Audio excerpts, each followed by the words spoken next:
ರಾಗ ಚಾರುಕೇಶಿ. ಯಾಸ ಪದ್ಮಾಸನಸ್ಥ ವಿಪುಲ ಕಟಿತಟಿ ಪದ್ಮಪತ್ರಾಯತಾಕ್ಷಿ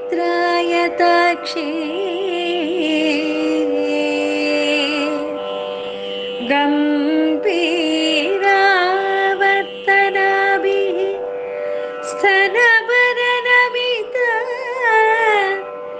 ಶುಭ್ರವಸ್ತ್ರೋತ್ತರೀಯ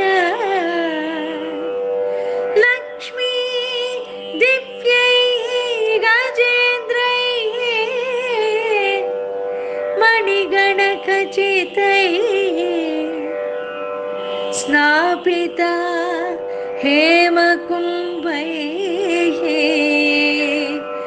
ನಿತ್ಯಂ ಸಾ ಪದ್ಮಹಸ್ತ ಮಮ ವಸತು ಗೃಹೇ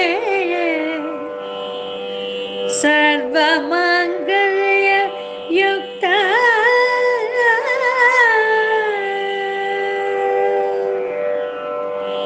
ಶ್ರೀ ಗುರುಭ್ಯೋ ನಮಃ. ಪರಮಗುರುಭ್ಯೋ ನಮಃ. ದೇವತಾಯೇ ನಮಃ. ಭಾರತೀ ಸಾಯ ನಮಃ. ನುಡಿ ಶ್ರೀ ಹಂಸ ನಡೆ. ಲಕ್ಷ್ಮೀ ಶೋಭನದ 61ನೆಯ ಪದ್ಯದ ಅನುಸಂಧಾನವನ್ನು ಯಥಾಶಕ್ತಿ ಯಥಾಮತಿ ದೇವರು ನಮ್ಮಲ್ಲಿ ನಿಂತು ಮಾಡಿಸಲಿ.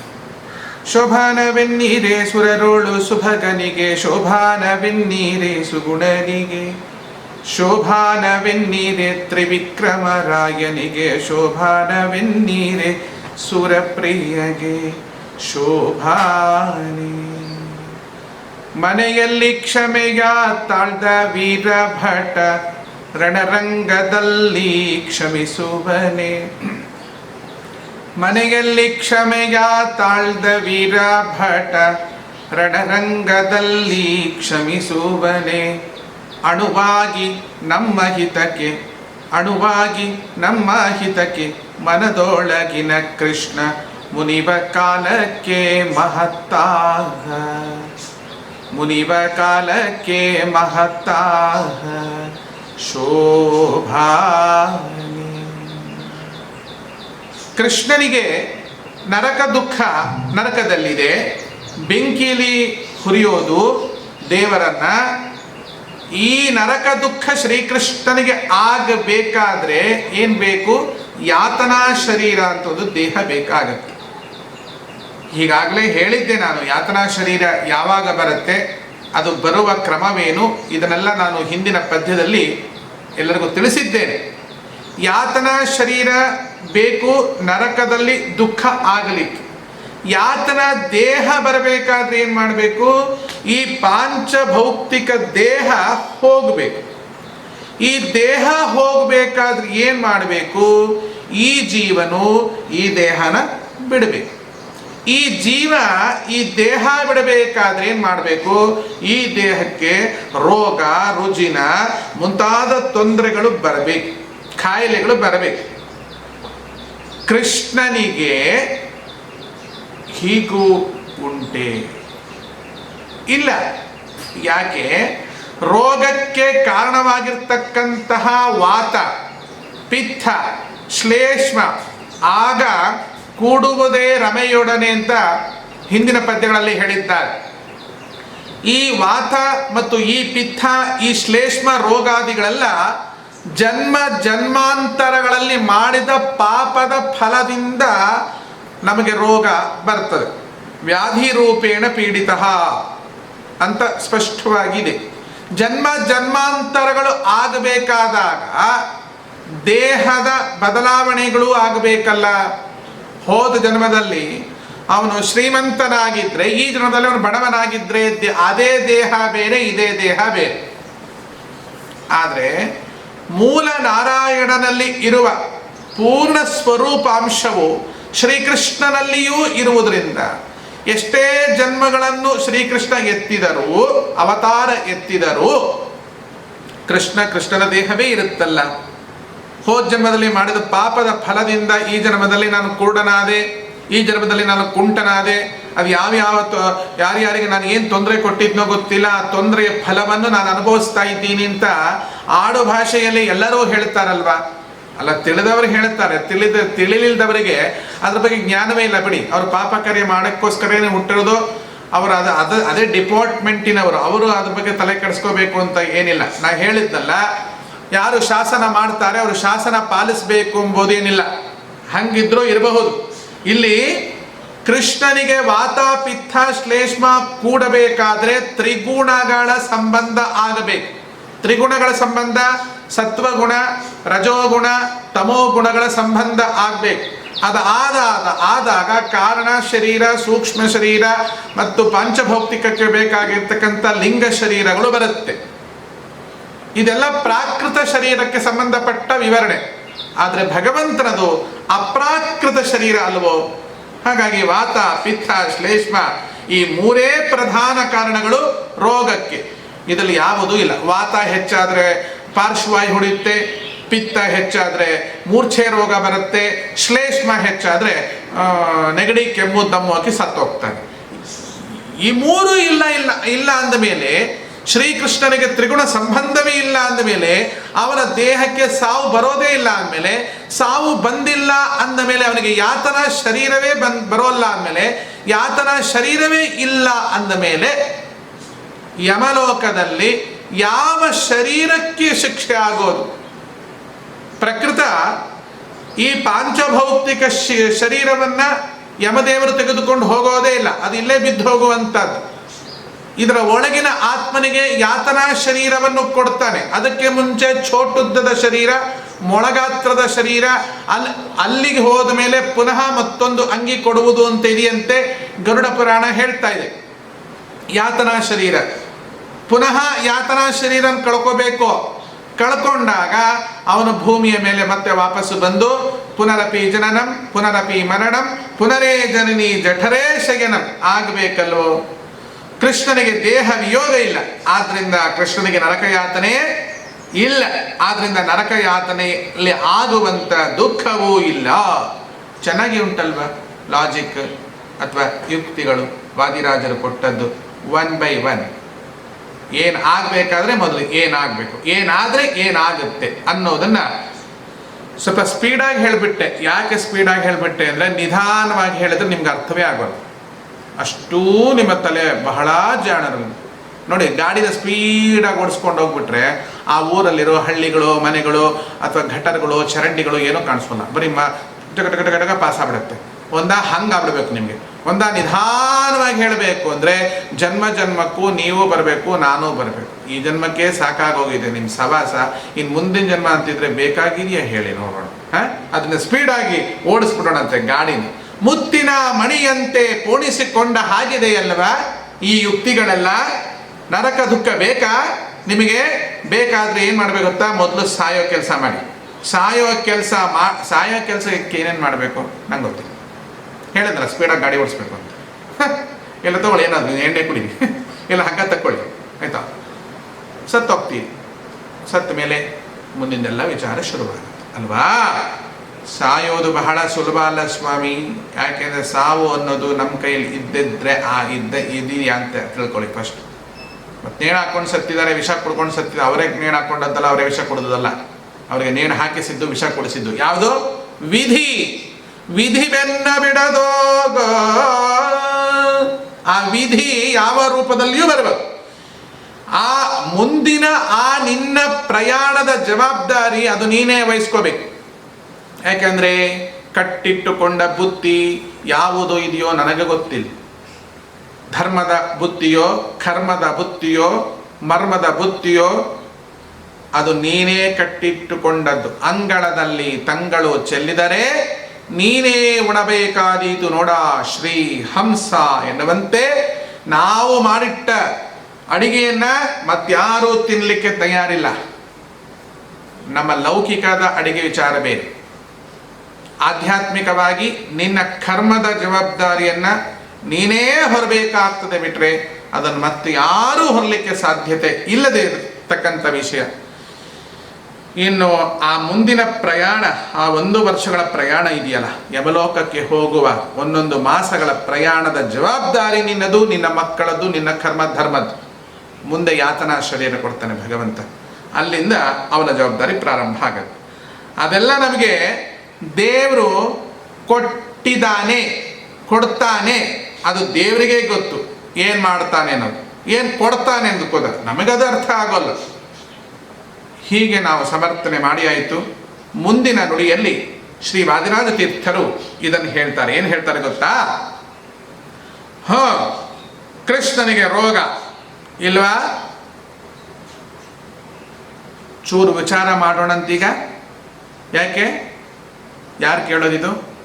ಇಷ್ಟು ತನಕ ಅವನಿಗೆ ರೋಗ ಇಲ್ಲ, ರುಜಿನ ಇಲ್ಲ, ಅದೆಲ್ಲ ನೀವು ಚೆನ್ನಾಗಿ ಹೇಳಿಬಿಟ್ರಲ್ಲ, ಬಾಯಿಗೆ ಬಂದಂತೆ ಬೊಗಳದಿರುತ್ತೆ. ನಮ್ಮನ್ನು ಬೈದ್ರಲ್ವಾ? ನಾವು ಭಾಗವತವನ್ನು ಸ್ವಲ್ಪ ಓದಿಕೊಂಡಿದ್ದೇವೆ ಅಥವಾ ಓದಿದವರಲ್ಲಿ ಸ್ವಲ್ಪ ಕೇಳಿದ್ದೇವೆ. ಕೃಷ್ಣನಿಗೆ ರೋಗ ಇಲ್ಲ ಅಲ್ವಾ? ನೀವು ಹೇಳ್ತಾ ಇದ್ದೀರಲ್ವಾ? ನರಕಾಸುರನ ವಧೆ ಅಂತ ಒಂದು ಪ್ರಕರಣ ಉಂಟು ಭಾಗವತದಲ್ಲಿ. ನರಕಾಸುರನ ಜೊತೆಗೆ ಯುದ್ಧಕ್ಕೆ ಶ್ರೀಕೃಷ್ಣ ಹೋಗಿದ್ದಾನ? ಹೋಗಿಲ್ಲ ಅಂತ ಹೇಳ್ತೀರಾ? ಹೋಗಿದ್ದಾನೋ ಇಲ್ವಾ? ಸತ್ರಾಜಿತನ ಮಗಳ ಮೆಚ್ಚಿದ, ಸತ್ರಾಜಿತನ ಮಗಳ ಮೆಚ್ಚಿದ, ಉನ್ಮತ್ತ ನರಕನೊಳು ತಾಕಾದಿದ. ಸತ್ರಾಜಿತನ ಮಗಳನ್ನು ಮೆಚ್ಚಿದ, ಉನ್ಮತ್ತ ನರಕನೊಳು ತಾಕಾದಿದ. ಇದೆಯಲ್ಲ ಪುರಂದರದಾಸರು ಹೇಳಿದ್ದಾರಲ್ಲ. ಸರಿ, ಯುದ್ಧ ಮಾಡಿದ್ದಾನೆ ಅಂತ ಹೇಳೋ, ರೋಗದ ವಿಚಾರವನ್ನು ಯಾಕೆ ನೀನು ಹೇಳ್ತೀಯ ಅಂತ ನಾನು ಕೇಳಿದ್ರೆ, ಪರವಾದಿ ಮುಂದೆ ಏನು ಹೇಳ್ತಾನೆ ಗೊತ್ತಾ? ತುಂಬ ಹಿಂದೆ ಒಂದು ವಿಚಿತ್ರವಾದ ಒಂದು ಮೀಟಿಂಗ್ ಆಗಿತ್ತು. ಆ ಮೀಟಿಂಗಲ್ಲಿ ಒಂದು ಈಟಿಂಗು ಇತ್ತು. ಆ ಈಟಿಂಗಲ್ಲೇ ಈಟಿಂಗ್ ಆಗಿತ್ತು.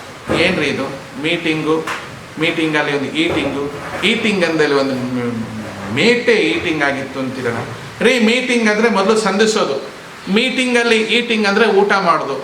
ಈಟಿಂಗಲ್ಲಿ ಮೀಟನ್ನೇ ಈಟ್ ಮಾಡಿದ್ರು ಅಂದರೆ, ಮೀಟ್ ಅಂದರೆ ಮಾಂಸವನ್ನು ತಿಂದಿದ್ರು ಅಂತ ಅರ್ಥ. ನನಗೆ ಇಂಗ್ಲೀಷ್ ಬರಲ್ಲ, ಅರ್ಥ ಮಾಡ್ಕೊಳ್ಳಿ. ಯಾವ ಮಾಂಸ? ಅಯ್ಯಯ್ಯ, ಸಿಕ್ಕಿದ್ದಲ್ಲ ಮಾಂಸ. ಮಾಂಸಃ, ಮಾಮ್ ಅಂದರೆ ಸಹ, ನಾನು ಅವನನ್ನು ಅಂತ ಅಷ್ಟೇ ಅರ್ಥ. ಮುಂದಿನ ಜನ್ಮಕ್ಕೆ ಸಹ ಮಾಮ್, ಅವನು ನನ್ನನ್ನು ಅಂತ ಇಷ್ಟೇ ಅರ್ಥ.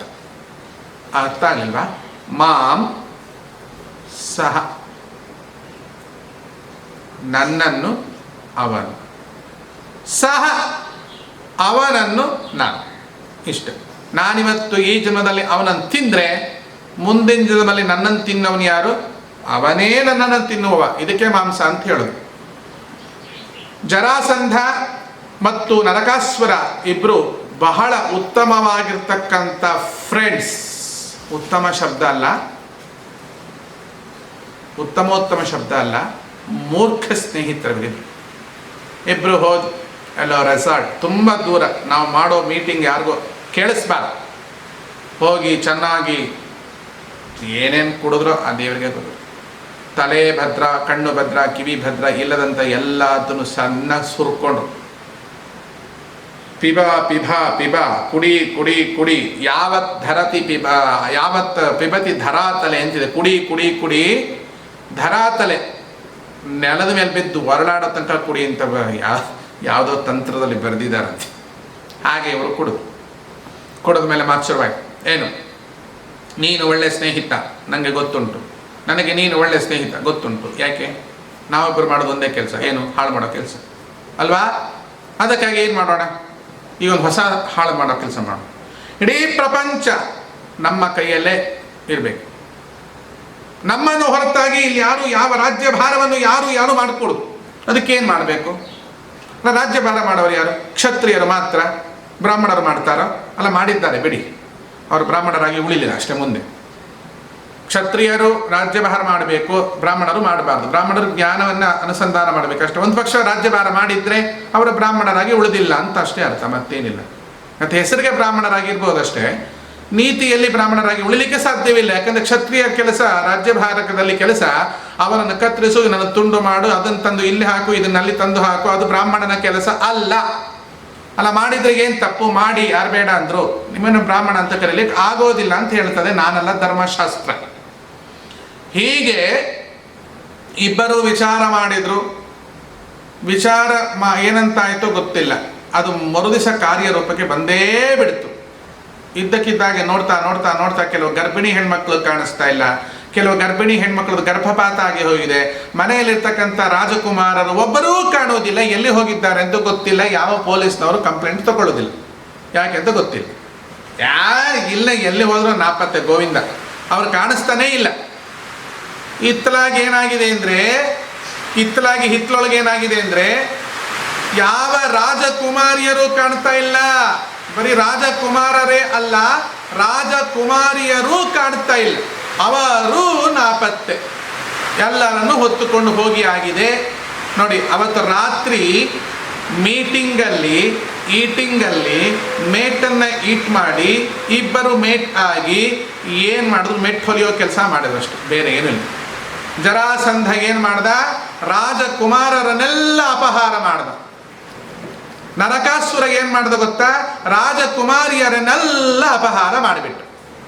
ಯಾಕೆ, ಈ ರಾಜಕುಮಾರಿಯರ ಒಡನೆ ಕೂಡಿದ್ರೆ ಇವರಿಗೊಂದು ಸಂತಾನ ಆದರೆ ಆ ಸಂತಾನದಿಂದ ತಾನೇ ಪುನಃ ಕ್ಷತ್ರಿಯ ವಂಶ ಬೆಳಗೋದು, ಅದರಿಂದ ಇವರಿಬ್ಬರನ್ನ ಕಟ್ ಮಾಡಿಬಿಡೋಣ ಅಂತ ಹೇಳಿ ಅದಕ್ಕೆ ರಾಜಕೀಯ ಮಾಡಿದ್ರು ಅಂತ ಹೇಳ್ತಾನೆ. ಏನು ರಾಜಕೀಯ ಮಾಡ್ತಾರಪ್ಪ, ಸಾಕಾಗಿ ಹೋಗಿದೆ. ಮಠದಲ್ಲೂ ರಾಜಕೀಯವ, ಮನೆಯಲ್ಲೂ ರಾಜಕೀಯವ.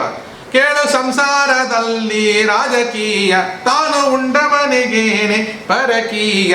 ಇಲ್ಲಿ ಇಲ್ಲಿ ಅತ್ತಿಯ ಹಣ್ಣು ಬಿಚ್ಚಿ ನೋಡಿದ್ದಾರೆ, ಬಾರಿ ಹುಳುಕು ತುಂಬಿ ಖುದ್ದು ಕೇಳಧೊರೆ. ಕೇಳು ಸಂಸಾರದಲ್ಲಿ ರಾಜಕೀಯ.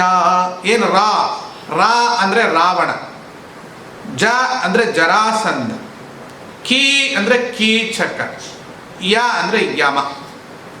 ಸಾಕಲ್ವ? ಅದ್ಯಾಕೆ ಕೊನೆಗೆ ಯಮ ಬಂದದ್ದು? ರಾವಣ ಏನು ಮಾಡಿದ್ದು? ಪರಸತಿಯನ್ನು ಅಪಹಾರ ಮಾಡಿದ್ದು. ಜ ಏನು ಮಾಡಿದ್ದು?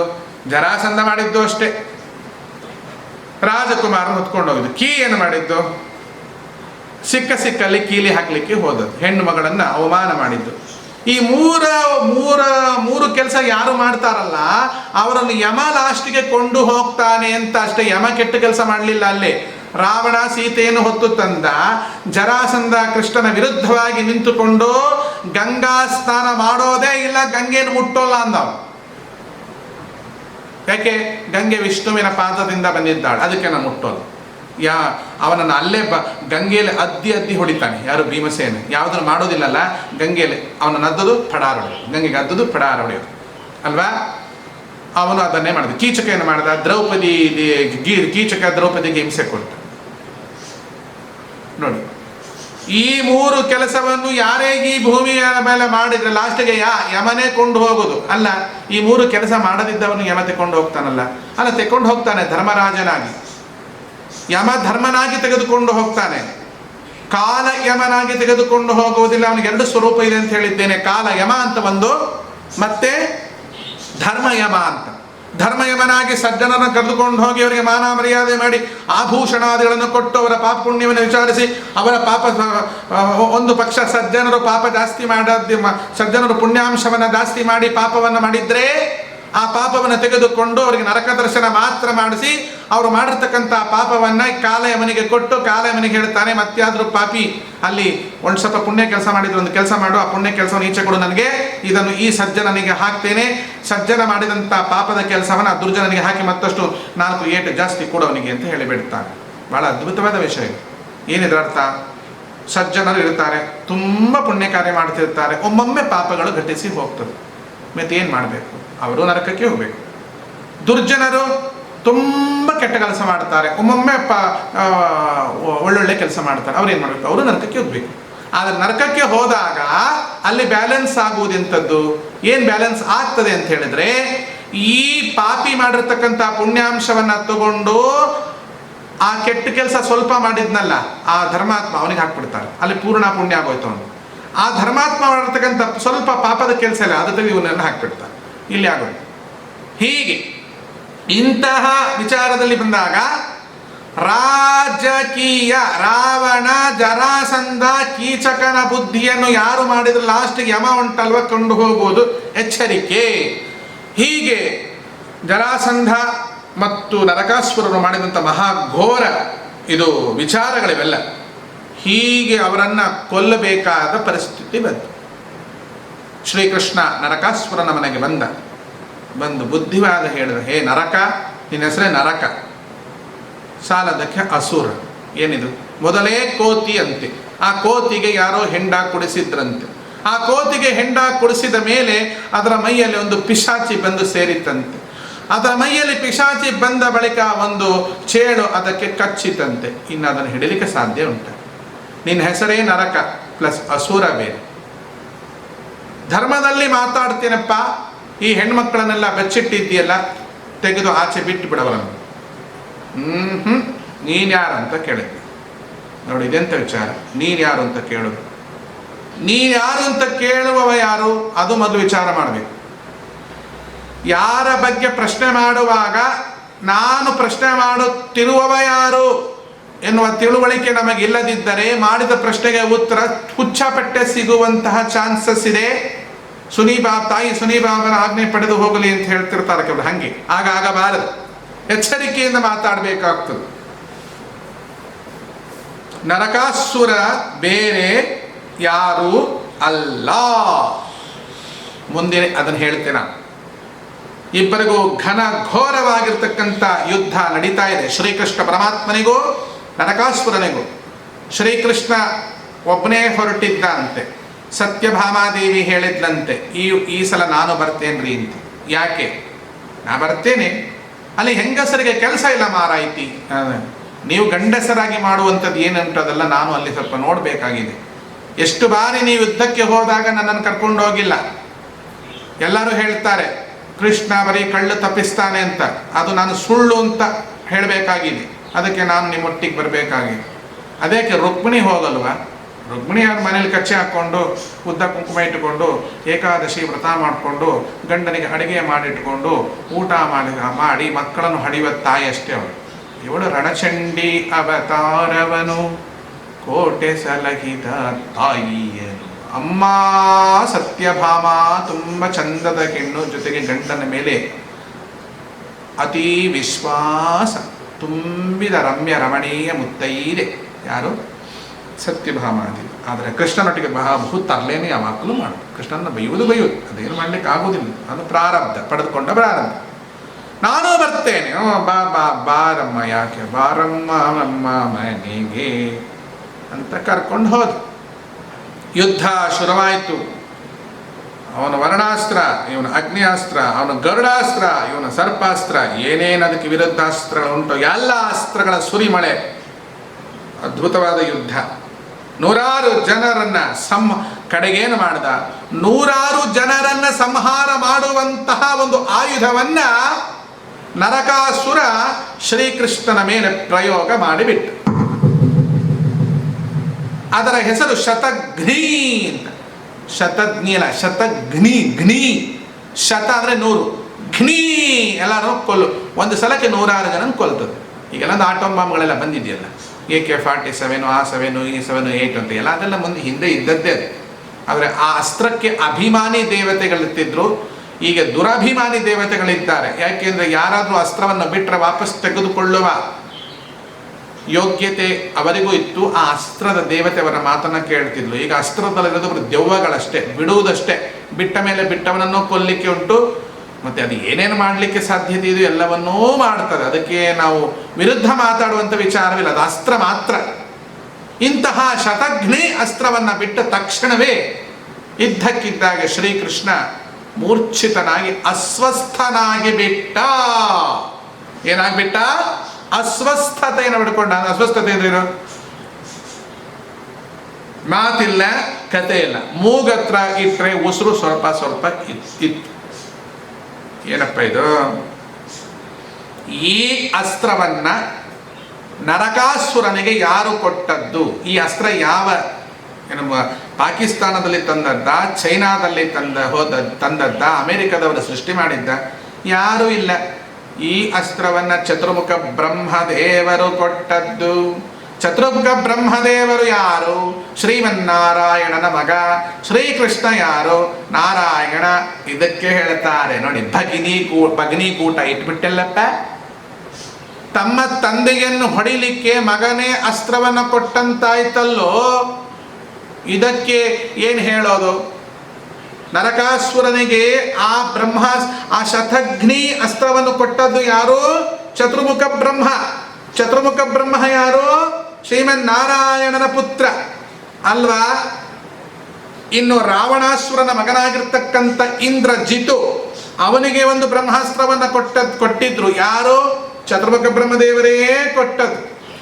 ಇಂತಹ ಅನೇಕ ವಿಚಾರಗಳು ರಾಮಾಯಣದಲ್ಲಿ, ಮಹಾಭಾರತಗಳಲ್ಲಿ ರಾಮಾಯಣ ಆಗೋಷ್ಟು ಬರುತ್ತೆ. ಇದಕ್ಕೆಲ್ಲ ಉತ್ತರ ಪ್ರಶ್ನೆ ಕೇಳ್ತಾ ಹೋಗ್ತಾರೆ. ಏನಪ್ಪ ಇದು? ಚತುರ್ಮುಖ ಬ್ರಹ್ಮದೇವರು ಯಾರು? ವಿಷ್ಣು ಭಕ್ತ, ಮಗ ಬೇರೆ. ಸತ್ವ ಪ್ರಚುರವಾಣಿ ಮುಖ ಸರೋದೇನ ಗರುಡ ಶೇಷ ದಶಾಂಕ ದಲಶೇಖರರ ಜನಕ ಜಗದ್ಗುರುವೇಗೆ ತ್ವಚ್ಚರಣಿಗಳಿಗೆ ಅಭಿವಂದಿಸುವೆ ಪಾಲಿಪುದು ಸನ್ಮತೀಯ. ಭಗವಂತನಿಗೆ ವಿರುದ್ಧವಾಗಿ ಕಾರ್ಯಗಳನ್ನು ಮಾಡುವಂತಹ ಇಂಥ ಮೂರ್ಖ ಅಸುರರಿಗೆ ಚತುರ್ಮುಖ ಬ್ರಹ್ಮದೇವ ಇಂಥ ಅಸ್ತ್ರಗಳನ್ನು ಕೊಡುವ ಕಾರಣಗಳಾದರೂ ಏನು? ಒಂದು ಮಾಮೂಲಿ ಒಂದು ಉದಾಹರಣೆ ನಾನು ಹೇಳುತ್ತೇನೆ ನಿಮಗೆ.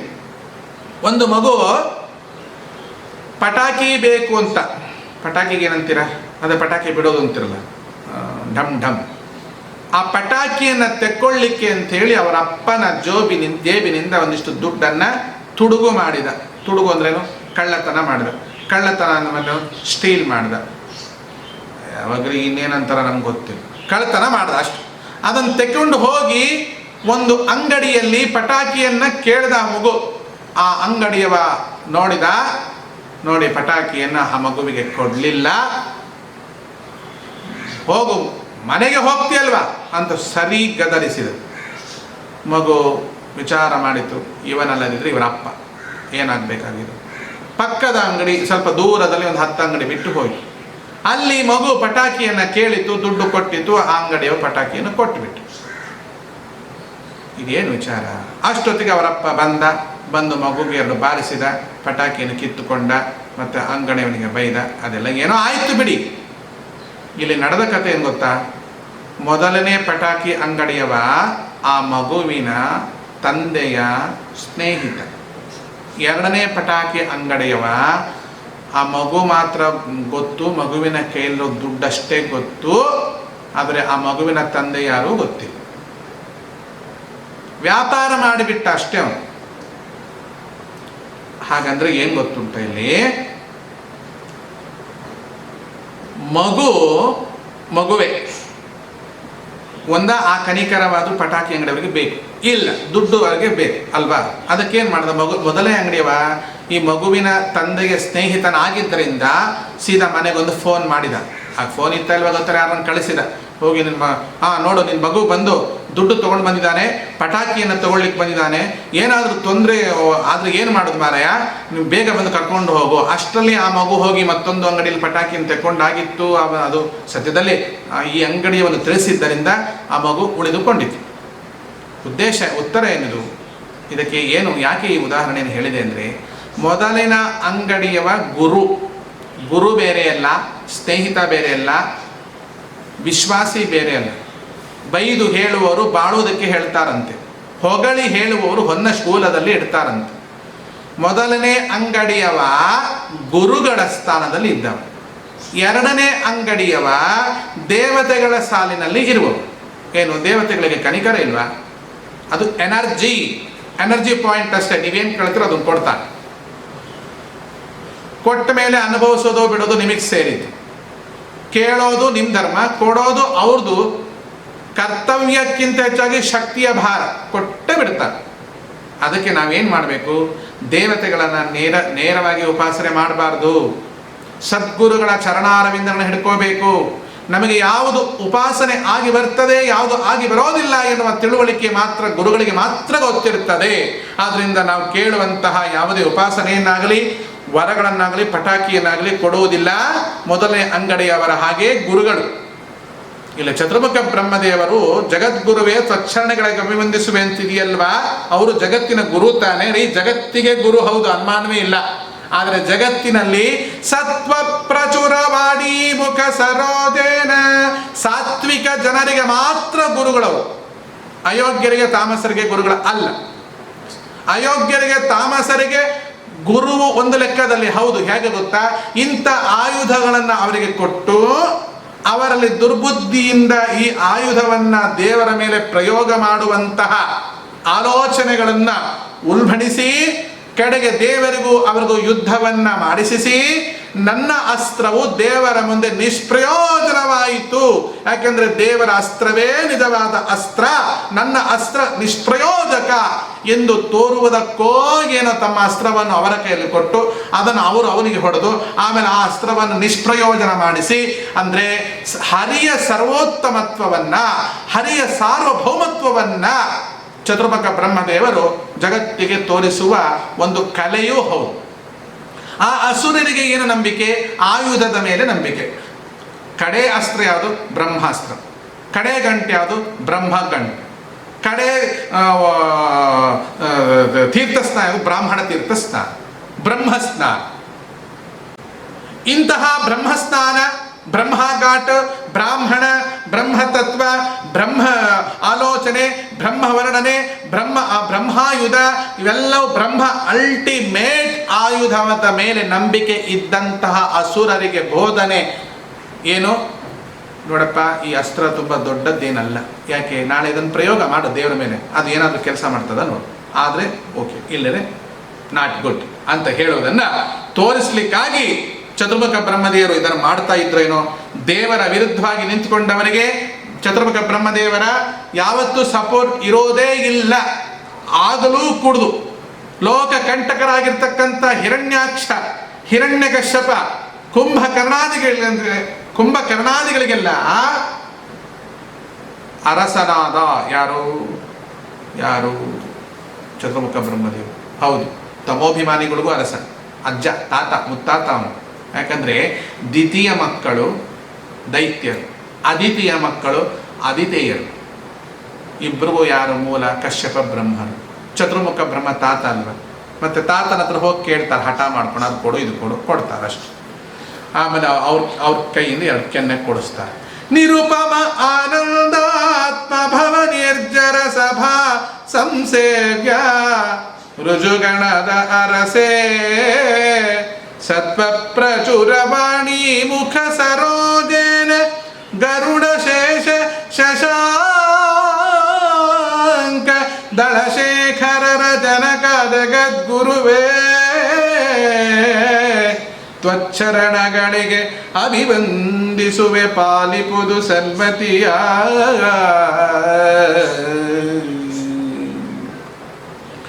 ಇಂಥ ಮೂರ್ತಿಯಾಗಿರ್ತಕ್ಕಂಥ ಬ್ರಹ್ಮದೇವರು ಆಲೋಚಿಸದೆ ಇಂಥ ಕೆಟ್ಟ ಅಸಜ್ಜನರಿಗೆ ವರ ಕೊಡುವುದರಿಂದ ಕೆಟ್ಟ ಪರಿಣಾಮ ಆಗ್ತದಲ್ಲ, ಅದರ ಅರಿವೆಯೇ ಇಲ್ವಾ ಅಂದರೆ ಖಂಡಿತ ಇದೆ. ಅವರು ಜ್ಞಾನಿಗಳಿಗೆ ಸಾತ್ವಿಕ ಬುದ್ಧಿಯನ್ನ, ತಮೋಜೀವಿಗಳಿಗೆ ಅಜ್ಞಾನವನ್ನ, ಸತ್ವರಿಗೆ ಸುಖವನ್ನ, ಸಂಸಾರ ಮಿಶ್ರರಿಗೆ, ಅಧಮ ಜನರಿಗೆ ಅಪಾರ ದುಃಖಗಳೀವ ಗುರುಪವಮಾನ ಸಲಹೆಮ್ಮ ಅಂತ ಇದೆಯಲ್ವ. ವಾಯುದೇವರೇ ಅದನ್ನು ಮಾಡ್ತಾರೆ ಅಂತ ಆದ್ಮೇಲೆ ವಾಯುದೇವರೇ ಮುಂದೆ ಬ್ರಹ್ಮಪಟ್ಟಕ್ಕೆ ಬರುವುದರಿಂದ ಅದೇ ಕೆಲಸವನ್ನು ಕೂಡ ಬ್ರಹ್ಮದೇವರು ಮಾಡಲಿಕ್ಕೆ ಬೇಕು. ಅವರ ಉದ್ದೇಶ ಏನು? ಅಹಿಂಸೆ ಗೆಲ್ಲತ್ತ ಅಥವಾ ಹಿಂಸೆ ಗೆಲ್ಲತ್ತ ಎಂದು ತಿಳ್ಕೋಬೇಕಲ್ವಾ. ಇಂತಹ AK-47 ಆಗಲಿ ಯಾವುದೇ ಬಾಂಬಿನಿಂದ ಏನು ಮಾಡಲಿಕ್ಕಾಗೋಲ್ಲ. ಭಗವಂತನ ಕರುಣೆಯ ಕವಚದ ಧಾರಣೆಯಿಂದ ನಾವು ಧಾರಣೆ ಮಾಡಿಕೊಂಡ್ರೆ ಹರಿಯ ಅಪೇಕ್ಷೆ ಅಷ್ಟೇ ಸತ್ಯ, ಬೇರೆ ಯಾವುದೂ ಆಗಲಿಕ್ಕೆ ಆಗ. ಸರಿ, ನರಕಾಸುರನ ಕಡೆಗೆ ಯುದ್ಧ ಶುರುವಾಯಿತು. ಬ್ರಹ್ಮದೇವರ ವರದಿಂದ ಸಿಕ್ಕಿರ್ತಕ್ಕಂತಹ ಶತಘ್ನಿ ಎನ್ನುವ ಆಯುಧದ ಪ್ರಯೋಗ ಆಯಿತು. ಕೃಷ್ಣನ ಮೇಲೆ ಪ್ರಯೋಗ ಮಾಡಿದ. ಮುಂದೆ ಶ್ರೀಕೃಷ್ಣ ಅಸ್ವಸ್ಥನಾಗಿ ಮೂರ್ಛಿತನಾಗಿ ಕುಳಿತೇ ಬಿಟ್ಟ. ಮಾತಿಲ್ಲ ಕತೆ. ಪಕ್ಕದಲ್ಲಿ ಇದ್ದಾಳಲ್ಲ ಯಾರು, ಗಂಡನಿಗೆ ಆಪತ್ತು ಬಂದ ತಕ್ಷಣ ರಕ್ಷಣೆ ಮಾಡಲಿಕ್ಕೆ ಭಾಮ ಇದ್ದಾಳಲ್ಲ, ಸತ್ಯಭಾಮ. ಸತ್ಯಭಾಮೆ ಕುಪವೇಕೆ ನನ್ನಲಿ ನನ್ನಲಿ ನನ್ನಲಿ ನನ್ನ ಹಾಡು ಸತ್ಯಭಾಮಾದೇವಿ. ಅಹಂ ರುದ್ರಾಗ ಧನುರಾತನೋಮಿ ಬ್ರಹ್ಮದ್ವಿಶೇಷ ರವೆ ಹಂತಭಾವೋ ಅಹಂ ಜನಾಗ ಸಮತಂ ಕೃಣಾಮ್ಯಹಂ ದ್ಯಾವಾ ಪೃಥಿವಿ ಆವಿವೇಶ. ಭೂದೇವಿ ಎದ್ದು ನಿಂತುಬಿಟ್ರು. ಕೃಷ್ಣನ ಕೈಯಲ್ಲಿ ಶಾರ್ಂಗಧನಸನ ತೆಗೆದುಕೊಂಡು ಯುದ್ಧವನ್ನ ಮುಂದುವರಿಸಿದ್ಲು ತಾಯಿ. ರೀ, ಈ ಭೂಮಿ ಮುನಿದು ನಿಂತ್ರೆ ಏನೆಲ್ಲ ಆಗ್ಬೋದು. ಭೂದೇವಿಯು ಸಾಕ್ಷಾತ್ ಸತ್ಯಭಾಮಾದೇವಿ ಮನುಕುಲವನ್ನ ನಾಶ ಮಾಡತಕ್ಕಂಥ ಅಸ್ತ್ರಗಳನ್ನ ಬಾಂಬ್ಗಳನ್ನ ನಾವು ಪ್ರಯೋಗ ಮಾಡಿದ್ರೆ, ದೇವರ ಮೇಲೆ ಪ್ರಯೋಗ ಮಾಡಿದ್ರೆ ನಾವು ದೇಶದ್ರೋಹಿಗಳಾಗ್ತೇವೆ. ದೇಶದ್ರೋಹದ ಪರಿಣಾಮ ಏನು ಗೊತ್ತಾ? ಭೂದೇವಿ ಬಿಲ್ಲನ್ನು ಹಿಡಿದು ನಿಂತ್ಕೋತಾಳೆ. ಹಿಡಿದು ಮುನಿದು ಸಿಡಿದು ಬಿರುಕು ಬಿಡಿಸಿ ನಿಮ್ಮ ಕಥೆಯನ್ನ ಮುಗಿಸಿ ಬಿಡ್ತಾಳೆ ಎನ್ನುವುದಕ್ಕೆ ಇದು ಸಾಕ್ಷಿ. ಕೃಷ್ಣ ಮೂರ್ಛಿತ ಆದ, ಈಗ ಇವರಿಗೇನು ಕೃಷ್ಣ ಮೂರ್ಛೆ ಆಯ್ತಾ ಇಲ್ವಾ? ಕೃಷ್ಣ ಮೂರ್ಛೆಯಿಂದ ಮೇಲೆ ಏಳುವ ತನಕ ನರಕಾಸುರನ ಜೊತೆ ಸತ್ಯಭಾಮಾದೇವಿ ಕಾದಾಡಿದ್ಲು. ಶಾರ್ಂಗಧನಸನ್ನು ಹಿಡಿದು ಕಾದಾಡಿದ್ಲು. ಯಂಕಾಮಗೆ ತಂತಮುಗ್ರಂ ಪ್ರಣವಮಿ ತಂ ಬ್ರಹ್ಮಾಣಂ ತಮೃಷಿಂ ಸಂಸ್ಥುಮೆ. ಅಸ್ವಸ್ಥನಾಗಿರ್ತಕ್ಕಂಥ ಶ್ರೀಕೃಷ್ಣ ಪರಮಾತ್ಮ ಚೇತರಿಸಿಕೊಂಡ. ಪುನಃ ನರಕಾಸುರನ ಒಡನೆ ಕಾದಾಡಿದ. ಕಾದಾಡಿ ಹೇಳ್ತಾನೆ, ಕೃಷ್ಣ ಹೇಳ್ತಾನೆ, ಚೆನ್ನಾಗಿದೆ, ಭೇಷ್, ಹಬ್ಬ, ಅಗ್ನಿ ಸಾಕ್ಷಿಯಾಗಿ ನೀನು ನನ್ನ ಕೈ ಹಿಡಿದದ್ದಕ್ಕೆ, ಧರ್ಮೇಚ ಅರ್ಥೇಚ ಕಾಮೇಚ ನ ಅತಿಚರಾಮಿ ಎಂದು ಕೈ ಹಿಡಿದದ್ದಕ್ಕೆ, ನಾನು ನಿನ್ನ ಕೈ ಹಿಡಿದದ್ದಕ್ಕೆ ಸಾರ್ಥಕ ಆಯಿತು ಮಾರೈತಿ. ಯಾಕೆ ಗೊತ್ತಾ?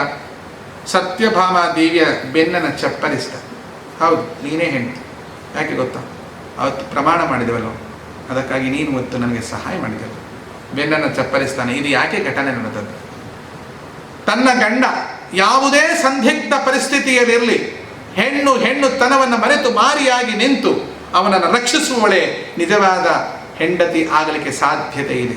ಇಲ್ಲದಿದ್ದರೆ ಆಪತ್ಕಾಲದಲ್ಲಿ ಅವನನ್ನು ಎಲ್ಲೋ ಬಿಟ್ಟು ಅವನನ್ನು ಯಾರ್ಯಾರ ಕೈಯಿಂದ ಮುಖ ರಪ್ ಅಂತ ಹೊಡೆಸಿ ಆ ಆನಂದವನ್ನು ನೋಡುವಂಥ ಹೆಣ್ಣಿಗೆ ಹೆಂಡತಿ ಎಂದು ಕರೆಯುವುದಿಲ್ಲ.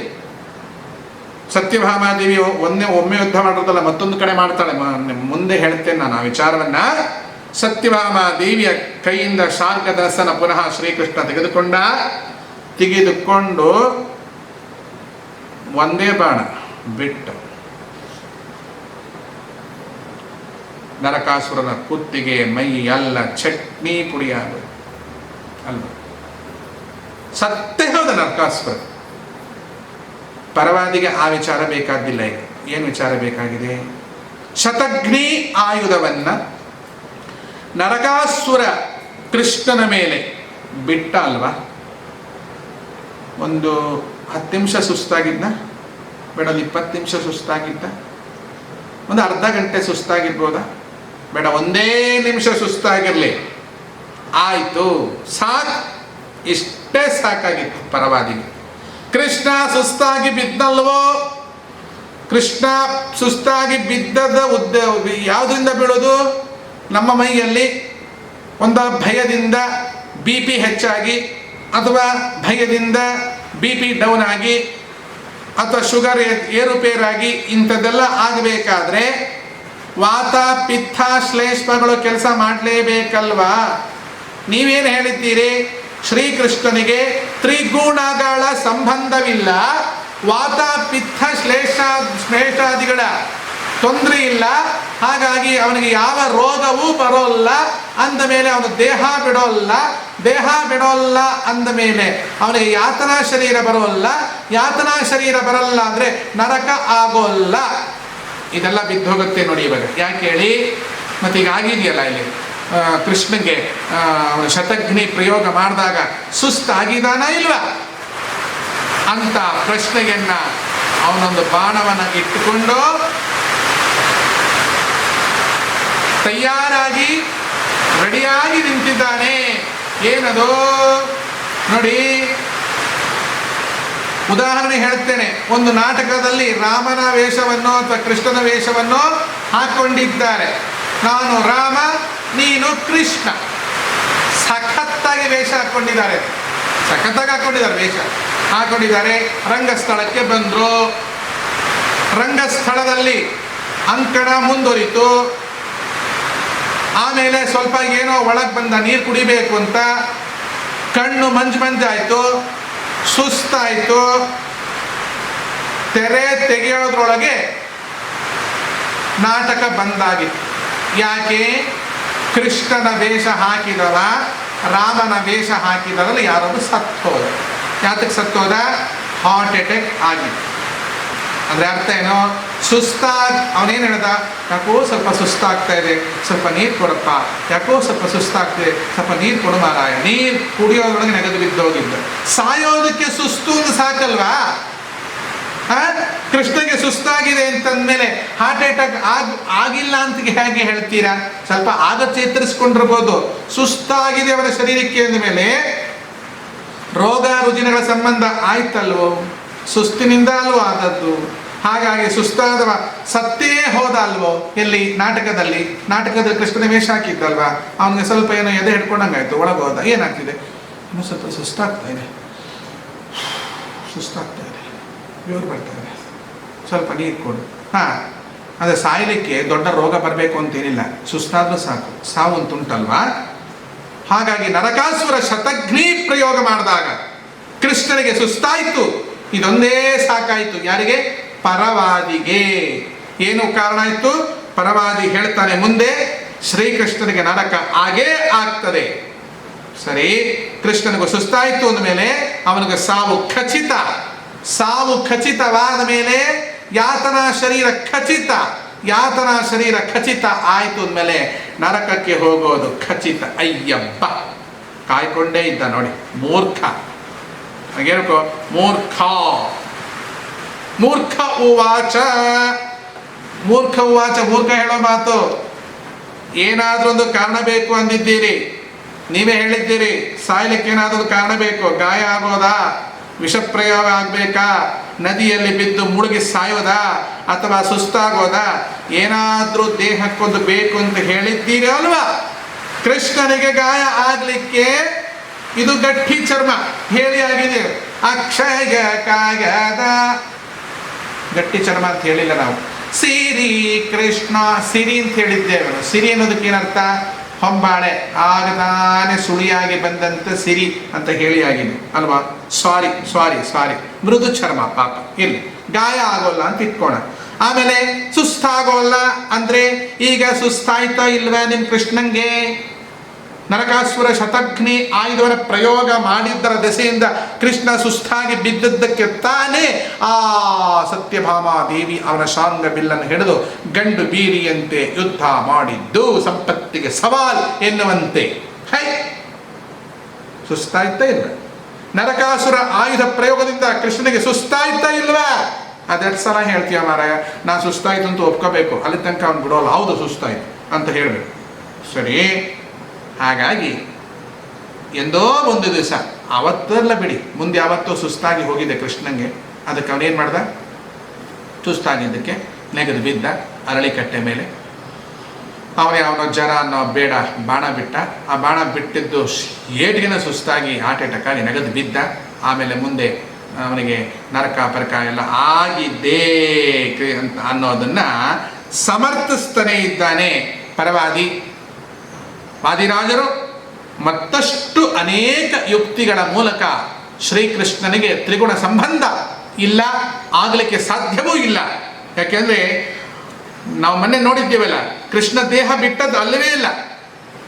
ಕೃಷ್ಣ ಒಂದು ತನ್ನ ಮಾಯಾ ಲೀಲೆಯನ್ನ ಒಂದು ದೇಹವನ್ನು ಸೃಷ್ಟಿ ಮಾಡಿ ಅಲ್ಲಿಟ್ಟು ಸಚ್ಚಿದಾನಂದ ಶರೀರವನ್ನು ನೇರವಾಗಿ ತೆಕ್ಕೊಂಡು ಪರಂಧಾಮಕ್ಕೆ ಹೋಗಿ ತನ್ನ ಮೂಲ ರೂಪದಲ್ಲಿ ಭಗವಂತ ಅದನ್ನು ಕೂಡಿಸಿಟ್ಟಿದ್ದಾನೆ. ಅಲ್ಲಿ ಮತ್ತೊಂದು ಲಾಜಿಕ್ ಉಂಟು. ಏನು? ಬಲರಾಮ ದೇವರು ಮುಂತಾದವರು ತಮ್ಮ ಶರೀರವನ್ನು ಅಗ್ನಿಯಿಂದ ಸುಟ್ಟುಕೊಂಡಿದ್ದಾರೆ ಅಂತಿದೆ. ಕೃಷ್ಣನು ಹಾಗೆ ಮಾಡ್ಬೋದಿತ್ತು, ಮರ್ಯಾದೆ ಉಳಿತಿತ್ತು ಅಲ್ವಾ? ಕೃಷ್ಣನ್ ಗೊತ್ತು ತಾನು ದೇಹ ಬಿಡೋಲ್ಲ ಅಂತ, ಅದಕ್ಕೆ ಅದನ್ನು ಮಾಡಲಿಲ್ಲ ಅನ್ನುವ ಯುಕ್ತಿಯನ್ನೂ ನೀವು ಇಟ್ಕೊಳ್ಬೇಕಾಗತ್ತೆ. ಸಶರೀರವಾಗಿ ಪರಂಧಾಮಕ್ಕೆ ಹೋದದ್ದು ಅಂತ ಉಂಟಾ ಇಲ್ವಾ? ಪರವ ಮೂರ್ಖ ಉವಾಚ ಪರವಾದಿ ಉವಾಚ. ಅವನು ಹೇಳ್ತಾ ಆಹಾ ಇದೆಲ್ಲ ಬರೀ ಸುಳ್ಳು, ಬರೀ ಕೆಟ್ಟ ಕತೆ, ಬರೀ ಡಬ್ಬ ಕತೆ. ಏನಂದ್ರೆ ನರಕಾಸುರನ ಯುದ್ಧದಲ್ಲಿ ನಾವೇನು ಬರೆದಿಲ್ಲ ರೀ, ನಿಮ್ಮ ವೇದವ್ಯಾಸ ದೇವರೇ ಮಹಾಭಾರತ ತೆಗೆದು ನೋಡಿದ್ರೆ, ರಾಮಾಯಣ ತೆಗೆದು ನೋಡಿದ್ರೆ ನಿಮ್ಮ ವೇದವ್ಯಾಸ ದೇವರೇ ಇದನ್ನು ಬರೆದಿದ್ದಾರೆ. ಏನು? ಕೃಷ್ಣ ಸುಸ್ತಾಗಿದ್ದಾನೆ, ಅವನಿಗೆ ಶತಘ್ನಿ ಅನ್ನೋ ಒಂದು ಬಂದು ಹೊಡಿತು, ಅವನೇ ರಥದಲ್ಲಿ ಬಿದ್ದ, ತಲೆ ತಿರುಗಿ ಬಿದ್ದ ಅಂತ ನಾವು ಬರೆದದ್ದಲ್ಲ ರೀ, ನಿಮ್ಮ ವೇದವ್ಯಾಸ ದೇವರೇ ಬರೆದದ್ದು. ನೀವು ಹೇಳಲಿಲ್ವಾ ಆಗ ಹಿಂದಿನ ಪದ್ಯಗಳಲ್ಲಿ? ನಿಮ್ಮ ಯಮದೇವನೋ ನೋವ ನಿವಾನೆ ನಿಮ್ಮ ಯಮದೇವನು ಶೋಭ. ಅಲ್ರಿ, ನೀವು ನಮ್ಮ ಯಮದೇವ ಅಂತ ಅಂದಮೇಲೆ ನಾವ್ಯಾಕೆ ನಿಮ್ಮ ವೇದವ್ಯಾಸ ಅನ್ಬಾರ್ದು? ಭಾಳ ಒಳ್ಳೆಯದು ಬಿಡಿ. ನಮ್ಮ ಯಮದೇವ ಅಂತ ನೀವು ಒಪ್ಕೊಂಡ್ರಲ್ಲ, ಸಂತೋಷ. ಯಮ ನಿಮ್ಮ ಪಾಲಿಗೆ ಶಾಶ್ವತವಾಗಿ ಸ್ಥಿರವಾಗಿ ನಿಮ್ಮ ಮನೆ ಸುತ್ತ, ನಿಮ್ಮ ಮನೆ ಮುಂದೆ, ನಿಮ್ಮ ಹೃದಯದೊಳಗೆ ಅವನು ನರ್ತನ ಮಾಡ್ಕೊಂಡೇ ಇರಲಿ. ನಮ್ಮ ವೇದವ್ಯಾಸ ದೇವರು ಅಂತ ನೀವು ಒಪ್ಕೊಂಡ್ರಲ್ಲ ಈಗ. ನಿಮ್ಮ ವೇದವ್ಯಾಸ ದೇವರು ಅಂತ ಹೇಳಿದ್ರಲ್ಲ, ನಮ್ಮ ವೇದವ್ಯಾಸ ದೇವರು ಯಾವಾಗಲೂ ಇಲ್ಲಿ. ಯಾಕೆ? ವಿಜ್ಞಾನ ರೋಚಿಹಿ ಪರಿಪೂರಿತಾಂತಹ ಬಾಹ್ಯಾಂಡ ಕೋಶಂ ಹರಿತೋಪಲಾಭಂ ತರ್ಕಾಭಯೇತಂ ವಿಧಿಸರ್ವಪೂರ್ವ ಗೀರ್ವಾಣ ವಿಜ್ಞಾನದ ಮಾನತೋಸ್ಮಿ ಅಂತ ವೇದವ್ಯಾಸ ದೇವರು ನಮ್ಗೆ ಇಲ್ಲಿ ಬಿಡಿ. ಆಗ ಪರವಾದಿ ಹೇಳ್ತಾನೆ, ಕತೆ ಕಟ್ಟಕ್ಕೆಲ್ಲ ಹೋಗಬೇಡಿ, ಸುಳ್ಳು ಸುಳ್ಳೆ ಹೇಳಬೇಡಿ, ನಿಜವಾಗಿಯೂ ಕೃಷ್ಣ ನೆಗೆದು ಬಿದ್ದಿದ್ದಾನೆ, ದೇಹ ಬಿಟ್ಟಿದ್ದಾನೆ, ನರಕಕ್ಕೆ ಹೋಗಬೇಕಾಗಿರ್ತಕ್ಕಂತಹ ಯಾತನಾ ಶರೀರ ಅವನಿಗೆ ಬಂತು, ನರಕದಲ್ಲಿ ಕಿಚ್ಚಿನಲ್ಲಿ ಅವನನ್ನು ಹುರಿದ್ರು, ಕಿಚ್ಚಿನಲ್ಲಿ ಅವನನ್ನು ಸುಟ್ರು ಎನ್ನುವುದನ್ನು ಸಮರ್ಥನೆ ಮಾಡ್ತಾನೆ ಇದ್ದಾರೆ ವಾದಿರಾಜರು. ಮುಂದಿನ ಭಾಗಗಳಲ್ಲಿ ಪುನಃ ಯುಕ್ತಿಗಳಿಂದ ಪರವಾದಿಗೆ ಸ್ಟ್ರೈಟ್ ಫಾರ್ವರ್ಡ್ ಆಗಿ ಅವರು ಕೆಲವು ಏಟುಗಳನ್ನು ಪೆಟ್ಟುಗಳನ್ನು ಕೊಡ್ತಾರೆ. ಅದಕ್ಕಾಗಿ ನಾವು ಸ್ವಲ್ಪ ಪರಮಾತ್ಮನ ಸ್ಮರಣೆಯಲ್ಲಿ ಭಗವಂತನನ್ನು ಅರಿಯೋಣ.